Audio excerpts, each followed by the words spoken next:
Hello everyone, आप सभी का स्वागत है हमारे चैनल इन्फिनिटी एकेडमी में। मैं पिनांद पन्ना आज आप सभी के लिए रीजनिंग का क्लॉक से संबंधित चौथा क्लास लेकर आया हूं। इससे पहले मैंने घड़ी से संबंधित यानी क्लॉक से संबंधित 3 क्लास पहले ही ले लिए हैं। अगर आपने मेरे तीनों क्लास को पहले नहीं देखा है तो ज़रूर आप वहां मेरे क्लासेस को देखिए, उसके बाद आप क्लास 4 में आइए। ऐसा नहीं है कि आपको क्लास 4 के लिए क्लास 1, 2 या 3 देखने की ज़रूरत है। ये आपको बिना देखे भी आपको क्लास 4 जो है वो समझ में आने वाला है, ठीक है। क्योंकि आज हम लोग घड़ी में मिरर से संबंधित प्रश्नों को करने वाले हैं और समझने वाले हैं कि मिरर से जो क्वेश्चन बनते हैं उन सभी को हम लोग कैसे हल करते हैं, ठीक है। तो सभी लोग फटाफट जुड़ जाइए जो हमारे ऐप पर जो क्लास को देख रहे हैं, जो माई इन्फिनिटी एकेडमी ऐप है, वहाँ पे जो क्लास जो भी भाई और मेरे बहनें जो क्लास देखते हैं वो जुड़ जाइए फटाफट। और जो भी मेरे भाई यूट्यूब में मेरे क्लास को देख रहे हैं वो काइंडली अपने दोस्तों के साथ इस वीडियो के लिंक को या इस वीडियो को आप ज़रूर शेयर करें, ताकि उन लोगों का भी जो है रीजनिंग में एग्ज़ाम में जो रीजनिंग आपका छूट जाता है वो किसी का भी ना छूटे, ठीक है। चलिए, तो क्लॉक के आज चौथे क्लास को स्टार्ट करने से पहले मैं आप सभी को ये बताना चाहूँगा कि रेलवे में जो है, जैसे कि आप देख पा रहे हो कि ये कौन कौन से एग्ज़ाम में इम्पॉर्टेंट है। तो अभी रिसेंट में ही हमारे पश्चिम बंगाल में जो हमारा वेस्ट बंगाल है वहाँ पे न्यू जलपाईगुड़ी के आसपास जो कंचनजंगा एक्सप्रेस का एक्सीडेंट जो हुआ था उसके बारे में हमारे आशीष सर ने भी एक वीडियो यूट्यूब पे अपलोड किया हुआ है, उसको आप ज़रूर देखिएगा। उस वीडियो में क्या बताया गया है कि रेलवे में कुछ वैकेंसीज जो है वो इंक्रीज हो सकती है, ठीक है। तो इंक्रीज, अगर वैकेंसी इंक्रीज होती है तो आपके लिए बहुत अच्छी बात है, क्योंकि पहले कुछ वैकेंसी 5,000 प्लस थी, अभी वैकेंसी 18,000 प्लस होने वाली है, ठीक है। हो सकती है, ऐसा अनुमान लगाया जा रहा है। तो ऐसा हो गया तो बिल्कुल आप लोगों को जो नौकरी का सपना है, जो रेलवे में नौकरी करना चाहते हैं, उन लोगों का सपना जो है वो जल्दी ही पूरा हो पाएगा, ठीक है। तो आज हम लोग क्लॉक के क्लास 4 को बहुत ही बेहतरीन तरीके से शुरू करेंगे, ठीक है। तो आज मैं क्लॉक में क्या कराने वाला हूं, तो आपको आज मैं मिरर इमेज से रिलेटेड क्लॉक के सवाल को कराने वाला हूं, ठीक है। मिरर इमेज के अगर बारे में बात करूं तो मिरर इमेज कहने का मतलब होता है दर्पण प्रतिबिंब, दर्पण प्रतिबिंब, ठीक है। तो हम लोग जो अभी करेंगे वो क्लॉक से रिलेटेड होगा, ठीक है। लेकिन मैं आप सबों को बता दूं कि रीजनिंग में एक चैप्टर है, उस चैप्टर का नाम है आपका फिगर्स, ठीक है। रीजनिंग में एक नॉन वर्बल रीजनिंग होता है, ये नॉन वर्बल रीजनिंग में आता है, ठीक है। नॉन वर्बल रीजनिंग में आता है कौन सा चैप्टर, तो फिगर्स बोल के एक चैप्टर आता है, ठीक है। इस चैप्टर की खास बात क्या है, तो इस चैप्टर में आपके कौन कौन से टॉपिक आ जाते हैं, तो आप देख पाओगे कि इसके अंदर मिरर इमेज आ जाते हैं, ठीक है। मिरर इमेज कहने का मतलब आपका कोई भी फोटो का या फिर कोई वर्ड का इस प्रकार का मिरर इमेज आपको देखने को मिलता है, ठीक है। वो मैं कराऊंगा जब फिगर्स, आपको मैं जब टॉपिक कराऊंगा उस समय आप देख सकते हो कि फिगर में आपका मिरर इमेज किस प्रकार होता है, ठीक है। दूसरा अगर मैं बात करूं तो इसमें इसी टॉपिक में, इसी चैप्टर में आपका वाटर इमेज आता है। इसी टॉपिक में आपका पेपर फोल्डिंग एंड कटिंग आता है, पेपर फोल्डिंग एंड कटिंग, ठीक है। फिर इसी टॉपिक में आपका आता है completion of figure,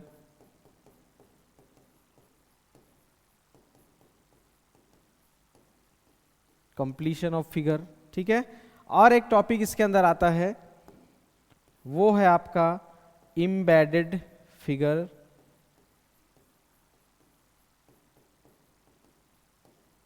embedded figures, ठीक है।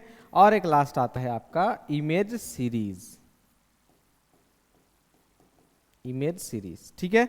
तो आप देख पा रहे हो कि मैं एक दूसरे चैप्टर के बारे में बात कर रहा हूं, मैं इसके बारे में बात नहीं कर रहा हूं अभी। मैं ये आज आपको कराने वाला हूं क्लॉक में मिरर इमेज किस प्रकार होता है वो मैं आज आप सभी को समझाने वाला हूं। लेकिन उसको छोड़कर मैं कुछ अलग चीज आप लोगों को बता रहा हूं, जिसमें नॉन वर्बल रीजनिंग में एक चैप्टर है फिगर्स, जिसमें आपके mirror image, water image, paper folding and cutting, completion of figure, embedded figure, image series, ये सब टॉपिक्स जो है वो फिगर्स के अंदर आते हैं। ये मैं कराऊंगा डीपली, उस समय आपको सारी टॉपिक्स जो है उसके बारे में मैं डिटेल्स में बात करूंगा, आज डिटेल्स में नहीं कर रहा हूं, ठीक है। तो इसमें जो मिरर इमेज आता है, अगर आप सभी ने अगर कहीं से अगर फिगर्स में मिरर इमेज का टॉपिक अगर सीखा है तो आपको मिरर इमेज का जो क्लॉक से संबंधित सवाल बनते हैं वो आपको कंफ्यूज नहीं करेगी। और जो नए देख रहे हैं उनको भी बिल्कुल भी कंफ्यूजन होने की जरूरत नहीं है, वो भी बिल्कुल कंफ्यूज नहीं होंगे, क्योंकि मैं आज घड़ी में नहीं बना के दिखाने वाला हूं, ठीक है। क्योंकि घड़ी में अगर बना के दिखाऊंगा तो मिरर इमेज जो नए बच्चे हैं वो थोड़ा कंफ्यूज हो जाएंगे। मैं एक दो सवाल को घड़ी में बना के दिखाऊंगा, बाकी को मैं ट्रिक से समझाने वाला हूं, ठीक है। तो बढ़ते हैं आगे और स्टार्ट करते हैं मिरर इमेज का सवाल, ठीक है। तो आप देख पा रहे हो कि आपके सामने मिरर इमेज का एक सवाल दिख रहा है। कभी कभी आपके एग्जाम्स में ये दिया नहीं होगा, आपको ये घड़ी जो है वो दी हो सकती है, कभी कभी नहीं भी दिया होता है, ठीक है। आप देख पा रहे हो कि अच्छा, इससे पहले मैं और एक बात बता दूं, अगर आपने मिरर इमेज किया है या नहीं किया है, जो नए देख रहे हैं, जो पुराने देख रहे हैं, उन सभी से मैं आपको बताना चाहता हूं कि मिरर की कुछ खास बातें होती है वो बताना चाहता हूं, उससे क्या आपको चीजें आसान लगेंगी, ठीक है। मिरर इमेज के बारे में, ठीक है। मिरर इमेज में सबसे पहले आपको क्या याद रखना है, पहला बहुत ही इंपॉर्टेंट पॉइंट, कि सामने की चीज सामने दिखती है,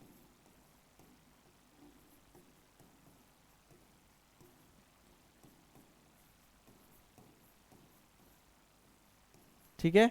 सामने की चीज सामने दिखती है। अब चीज कहने का मतलब यहां पे कुछ भी हो सकता है, आपका इमेज हो सकता है, आपका वर्ड हो सकता है, आपका नंबर हो सकता है, आपका सिंबल हो सकता है, एवरीथिंग एनीथिंग, कुछ भी हो सकता है, ठीक है। सामने की चीज सामने दिखती है। मेरे कहने का मतलब, अगर मैं यहां पे एक वर्ड लिखा, जैसे मैं अपना नाम यहां पे लिख देता हूं,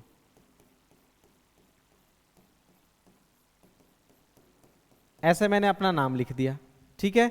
अब मेरे नाम के सामने अगर मैं यहां पे एक मिरर लगा दूं तो सबसे पहले पिनांद नहीं, सबसे पहले कौन दिखेगा, पन्ना, सामने का सामने दिखेगा, सामने का सामने दिखेगा, ठीक है। यानी ये पिनांद पन्ना है, लेकिन ये पन्ना जो है वो सामने दिखेगी, पिनांद जो है वो दूर दिखेगा, ठीक है। सामने का चीज सामने दिखेगा, ठीक है। अब सामने में भी क्या होता है, सबसे पहले ए दिखेगा, उसके बाद एन दिखेगा, फिर एन दिखेगा, फिर ए दिखेगा, फिर ए पी दिखेगा, इस प्रकार दूर होते हुए जाएगा इस तरफ, ठीक है। अब मिरर फॉर्म में क्या होता है, चीजें जो है वो आपको बदल जाती है। कैसे, तो ए जो है वो कुछ इस प्रकार दिखेगा, एन जो है वो कुछ इस प्रकार दिखेगा, कुछ इस प्रकार दिखेगा, ठीक है। एन फिर से कुछ इस प्रकार दिखेगा, ए एज इट इज दिखता है, और पी कुछ इस प्रकार दिखेगा। तो पन्ना आपको इस प्रकार दिखाई देगा, ठीक है। और पिनांद जो लिखूंगा वो आपका इधर दूर होगा। तो मिरर में सबसे पहले क्या समझना है आपको, सामने की चीजें सामने दिखती है, सामने की चीजें सामने दिखती है, ठीक है। और एक चीज आपको मिरर में याद रखना है, वो चीज क्या है, तो मिरर में टॉप और बॉटम चेंज नहीं होता, ठीक है। मिरर में क्या होता है, आपका टॉप बॉटम चेंज नहीं होता, यानी जो चीज ऊपर में है वो ऊपर ही रहती है, जो चीज नीचे है वो नीचे ही रहती है। जैसे मैंने एक पी लिखा और इसको मैं मिरर में देखना चाहता हूं, तो आप देख पाओगे कि पी जो है वो मिरर फॉर्म में कैसे दिखेगी। तो आप गलती से भी ऐसा मत करिएगा, क्यों, क्योंकि मिरर में टॉप, ये जो राउंड आपको दिख रहा है ये आपको ऊपर ही नजर आएगा, नीचे नहीं जाएगा ये, क्यों, क्योंकि मिरर में टॉप बॉटम नहीं बदलता, ये गोल ऊपर ही रहेगा और ये लाइन ऐसे आ जाएगा, ठीक है, क्योंकि मिरर में टॉप बॉटम नहीं बदलता, ठीक है। तीसरा और एक पॉइंट हमें याद रखना है, थर्ड, कि मिरर में जब भी कोई चीज को देखना है कि वो सीधा होगा या उल्टा होगा, उसके लिए हमको उसको वर्टिकली कट करके देखना होगा, चाहे वो कोई इमेज हो, चाहे वो कोई सिंबल हो, चाहे वो कोई लेटर हो। ठीक है, जैसे जैसे मैंने अभी आपके सामने P को उल्टा कर दिया, कैसे मुझे मालूम कि वो उल्टा होगा? ठीक है, तो आप देखिए P को जब मैं P को वर्टिकली काटूंगा, यानी ऊपर से नीचे की तरफ, दोनों तरफ सेम नहीं दिखेगा, तो ये वाला चीज ऐसे घूम जाएगा। ठीक है, जैसे मैंने A को एज इट इज लिख दिया था, क्योंकि A को जैसे ही मैंने बीच से काटा वो दोनों तरफ से सेम टू सेम है, तो ये मिरर में भी क्या होगा, सेम टू सेम दिखेगा। ठीक है, मिरर में भी क्या हो जाएगा, सेम टू सेम दिखने वाला है। ठीक है, तो ध्यान में रखिएगा ये तीन चीजें मिरर इमेज के बारे में, जिससे आपको जो चैप्टर फिगर है उसमें आपको मिरर देखने को मिलेगा, उसमें मैं डीपली आप सबों को समझाऊंगा। ठीक है, तो ये तीन चीजें मेन बेसिक पॉइंट है, इसको आपको ध्यान में रखना है। चलिए, तो अभी चीजें आपको आसान लगेंगी। देखिए, यदि एक दर्पण प्रतिबिंब 12 घंटे वाली घड़ी में 4:10 दर्शाती है, तो वास्तविक समय क्या होगा? यानी आपको दर्पण प्रतिबिंब समय दे दिया गया है और आपको पूछा जा रहा है कि वास्तविक समय क्या होगा। और आप इमेज में देख पा रहे हो कि यहाँ पे 4:10 का समय दिया हुआ है, और सेम चीज मिरर में देखेंगे तो वो 7:50 का समय हो रहा है। कैसे? इस जगह पर है आपका 7 और 8 के बगल में जा रहा है वो, और ये घड़ी इधर है, क्योंकि मिरर में ये एज इट इज दिखेगी इस प्रकार। ठीक है, तो बहुत लोगों को तो आसान लगेगा कि घड़ी में इस प्रकार बनाना है, इस प्रकार बनाना है, लेकिन अगर आप मिरर इमेज में बहुत ही जल्दी कम समय में क्लॉक के सवाल को करना चाहते हैं, तो मिरर इमेज में एक चीज आपको याद रखनी होगी, वो नंबर है आपका 1160। ठीक है, अब ये क्या है? तो ये एक ट्रिक है जिसके माध्यम से आप क्लॉक का मिरर इमेज का सवाल बेशक कर सकते हो, और ये फुल वेरीफाइड है मेरे द्वारा। इस तरह के सवालों को मैंने एग्जाम में भी अप्लाई किया है, मैंने खुद करके देखा है, ये फुल्ली वेरीफाइड है, इससे कोई कंफ्यूजन नहीं है।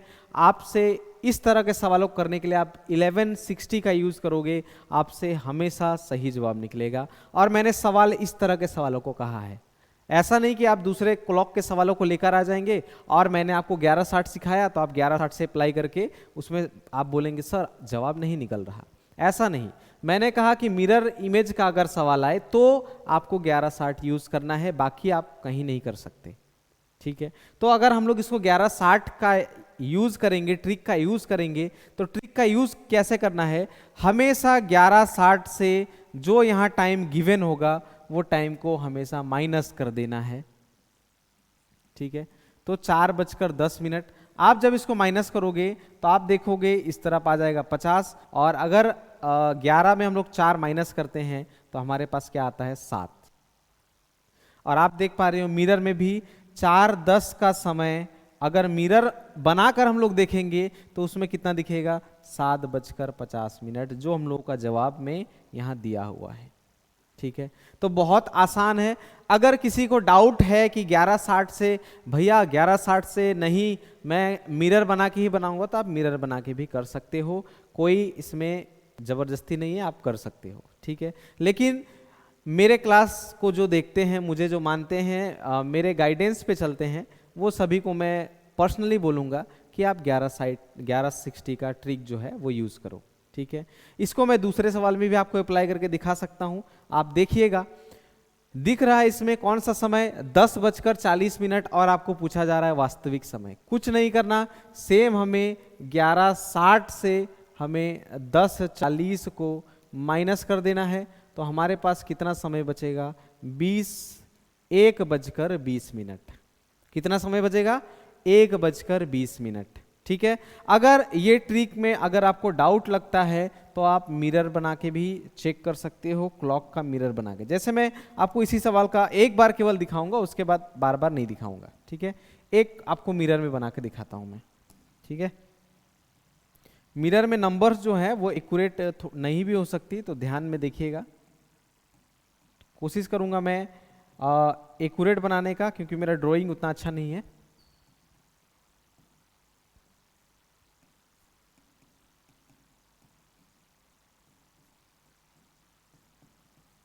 ठीक है, ये देखिए तो आपको मिरर में समय कितना दिया हुआ है, 10:40 तो 10:40 कैसा समय हो रहा होगा आप ध्यान से देखिएगा। मैं कोशिश करता हूं एक्यूरेट बनाने का। 10:40 कहने का मतलब 10:40 कहने का मतलब कुछ इस प्रकार होगा, इस प्रकार, ठीक है। 10:40 कुछ इस प्रकार होगा, 10:40, ठीक है। अब इसको हमें वास्तविक घड़ी में देखना है, वास्तविक में क्या हो रहा है। तो वास्तविक में कैसे, मैंने आपको बताया था, सामने की चीजें सामने दिखेगी, दूर की चीजें दूर। तो आप देखिएगा, इधर ध्यान से देखिएगा, 12 के बाद एक नंबर को छोड़ के उसके बीच के आसपास है, तो 12 को छोड़कर उसके एक नंबर को छोड़ के इसके आसपास ऐसा जाएगा, ठीक है, क्योंकि सामने की चीजें सामने और टॉप बॉटम नहीं बदलता, ठीक है। चलिए, और इधर आप देखिएगा 6 के बगल में, 6 के बगल में एक नंबर को छोड़ के 8 पर है, तो 6 के बगल में एक नंबर को छोड़कर 4 पर ये चली जाएगी, ठीक है। तो आप ध्यान से देखो समय कितने का हो रहा है, आप समय देखो कितने का हो रहा है, तो आप देख पाओगे कि 1 बजकर क्रॉस हुआ और 20 मिनट हो रहा है। यहां पे कितना हुआ, 1:20, ठीक है। तो जो हम लोगों ने ट्रिक लगाया था 11:60 से हम लोगों ने 10:40 को जब माइनस किया था तो हमारा जवाब क्या आया था, 1:20 ही आया था, जो मिरर में भी एज इट इज आपको इसी प्रकार दिखेंगी, ठीक है। तो 11:60 जो है वो आपका ट्रिक है, इसको आप कोई रूल ना समझे, ये बस एक ट्रिक है मिरर इमेज के सवालों को बनाने के लिए जो क्लॉक में पूछे जाते हैं, ठीक है। चलिए आगे बढ़ते हैं और अगला सवाल आपके सामने स्क्रीन पर दिख रहा होगा। तो आपको क्या करना है, 11:60 में से 10:05 घटा देना है, ठीक है। तो 10:05 को हम लोग घटा देंगे तो कितना मिलेगा हम लोगों को, देखिए जब हम लोग 10 में 5 घटाएंगे तो 5 मिलेगा, यहाँ 5 में 0 घटाएंगे तो 5 मिलेगा, 11 में 10 घटाएंगे तो 1 मिलेगा। 1:55 हो रहा है वास्तविक घड़ी में। अगर आप मिरर बना के क्लियर करना चाहते हैं तो बेशक आप कर सकते हो, इसके लिए कोई भी कंफ्यूजन नहीं है, ठीक है मेरे भाई। चलिए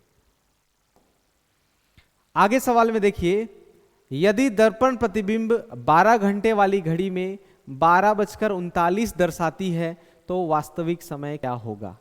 सेम सवाल है और इसमें समय दिया हुआ है 12:39 और हम लोगों का ट्रिक क्या है, हम लोगों का ट्रिक है 11:60, ये हम लोगों का ट्रिक है, ठीक है।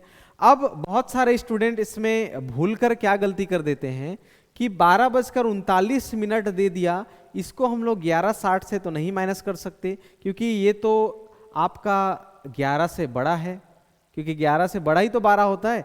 तो स्टूडेंट सब क्या करते हैं, 11:60 को नीचे लिख देते हैं और अपने मर्जी से हासिल वासिल लेकर ऐसा कर देते हैं। ऐसा आपको बिल्कुल नहीं करना है, ठीक है। आपको एक बात हमेशा याद रखना है, हमेशा माइनस 11:60 से ही होगा। अब कैसे भैया, कैसे 12:39 को हम लोग 11:60 से माइनस करेंगे, तो देखिए 11:60 का 11:60, आप देखिए 12:39 को ठीक इसके नीचे लिखूंगा मैं। जब भी आपको 12 बजे का समय दे, 12 बजे को आपको 0 मानना है, इग्नोर करना है। क्यों, क्योंकि 12 बजे आपका 0 होता है, ठीक है।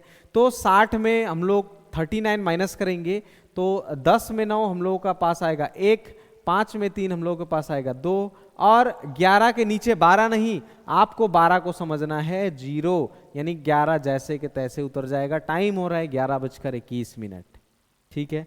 तो 12 को आपको क्या समझना है, 12 को आपको समझना है 0, क्योंकि 12 का मतलब 0 भी बचता है, ठीक है। तो जब भी 12 रहे आपको 0 करना है, ठीक है। चलिए आगे देखते हैं।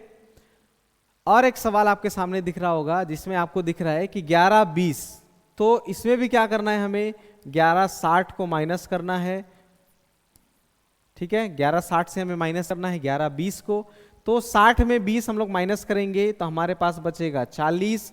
अब इसमें बहुत सारा सवाल हो रहा होगा कि 11 में 11 कैसे घटेगा, तो 11 में जब 11 घटेगा तो हमारे पास क्या बचता है 0। और अभी मैंने आप सभी को बताया था कि जब 12 का मतलब 0 हो सकता है तो 0 का मतलब भी क्या हो सकता है, 12 हो सकता है। तो टाइम हो रहा है 12:40। ठीक है, यानी जब आपको 12 का समय दे दे तो आप उसको 0 मानोगे, और अगर आपके पास कभी 0 आ गया तो उसको आपको 12 मान लेना है, जो 11 बजने के समय में ही आपको देखने को मिलेगा। आई होप आपको समझ में आया होगा। ठीक है, चलिए आगे देखिए। एक अलग तरह का सवाल, मैंने हर एक क्वेश्चन में कोशिश किया है कि मैं अलग तरह के सवाल को ले पाऊं, ताकि आप लोगों को चीज़ें जो है वो बहुत आसानी से समझ में आए। ठीक है, तो आप देख पा रहे हो कि अभी समय जो है वो आपका दिया हुआ है 2:21 और 56 सेकेंड। ठीक है, अब इसको हम लोग 11:60 से कैसे माइनस करेंगे, क्योंकि यहाँ तो सेकंड में आ गया। तो मैं आप सबों को बता दूं कि 11:60 को हम लोग सेकंड में लिख सकते हैं। ठीक है, ये 11:60 जो है वो हमारा मिनट में लिखा हुआ है, ये मिनट में लिखा हुआ है कि 11:60। इसको अगर हमें सेकंड में लिखना रहेगा तो भी हम लोग लिख सकते हैं 11:59:60, इसका मतलब भी 11:60 ही होता है। ठीक है, और इसको अगर हमें आवर में लिखना है तो आवर में भी लिख सकते हैं, कोई कंफ्यूजन नहीं है। आवर में लिखना चाहेंगे तो ये कितना हो जाएगा, 12, इसका मतलब भी तो 11:60 ही होता है। ठीक है, तो 11:60 का मतलब 12 भी तो होता है। तो आवर में लिखना रहेगा तो 12 लिख देंगे, मिनट में लिखना रहेगा तो 11:60 लिख देंगे, सेकंड में लिखना रहेगा तो 11:59 और 60 लिख देंगे। ठीक है, तो इसको हम लोग को माइनस करने के लिए सेकंड में लिखना पड़ेगा, जो कि हो जाएगा 11:59 और 60। ठीक है, तो जब हम लोग इसको घटाएंगे तो यहाँ बच जाएगा 4, यहाँ बच जाएगा 0, 9 में 1 होगा 8, 5 में 2 3, और 11 में 2 हो जाएगा हम लोगों का 9। ठीक है, तो 9:38:04 हम लोगों का करेक्ट जवाब हो जाएगा। ठीक है, आई होप आपको ये समझ में आएगा। तो काइंडली इस वाले का जवाब आप मुझे कमेंट बॉक्स में फटाफट बताइए, जल्द से जल्द। मेरे भाई और जो बहन मुझे देख रहे हैं फटाफट इसका जवाब बताइए। सेम समय दिया हुआ है 11:10 और 5 सेकंड दिया हुआ है। तो इसमें हम लोग क्या माइनस करना है, 11:59 और 60 से इसको माइनस कर देंगे। ठीक है, तो 10 में 5 हमारा 5, इधर आ गया 5, और 9 में 0 हमारा 9 हो जाएगा, 5 में 1 4 हो जाएगा, और 11 में 11 हम लोगों का कितना होता है 0, जबकि मैंने आपको बताया था 0 का मतलब हम लोग क्या लिख सकते हैं 12।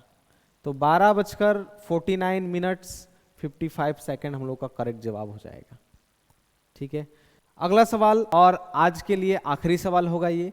तो आप मुझे इस वाले का सवाल का जवाब जो है वो कमेंट बॉक्स में बताएं। अच्छा, स्क्रीन नहीं दिख रहा है, ये लो मेरे भाई। ठीक है, अभी दिख रहा है, चलिए। तो इस वाले का जवाब आप मुझे कमेंट बॉक्स में ज़रूर बताना। ये आप सभी के लिए होमवर्क है जो आपको कमेंट बॉक्स में मुझे बताना है। ठीक है, चलिए कमेंट बॉक्स में इस वाले का जवाब मुझे फटाफट देना है आप सभी को। ठीक है, तो आज के लिए क्लॉक का चौथा क्लास और मिरर से संबंधित जितने भी मैंने क्लास कराए वो आपको ज़्यादा से ज़्यादा घर में प्रैक्टिस करनी है, ताकि आपको आने वाले फ्यूचर में अगर कोई एग्ज़ाम में इस प्रकार का सवाल दिखे तो आपसे वो बहुत ही जल्दी सॉल्व हो जाए। ठीक है, तो आज के लिए यहीं तक रखते हैं और मिलते हैं अगले क्लास में। तब तक के लिए सभी लोगों को धन्यवाद, और तब तक के लिए अपना ध्यान रखें और अपना तैयारी को लगातार कंटिन्यू करते रहें। ठीक है, चलिए मिलते हैं अगले क्लास में। ठीक है।